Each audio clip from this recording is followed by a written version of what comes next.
Pag di ka tumigil sa pagbintang mo, tatamaan ka sa akin. Katawan ko, bakit ako nakahubad? Sino maghubad sa akin kundi ikaw? Malay ko na sa imo kung sino nag-ubas sa imo. Nagsakop ko sa tubig ko para may mainom ka.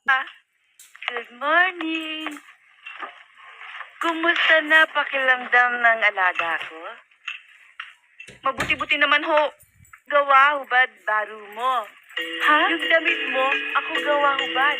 Ako gawa laba-laba na. Kayo hong nagubad sa akin? Kaan ka mabuti.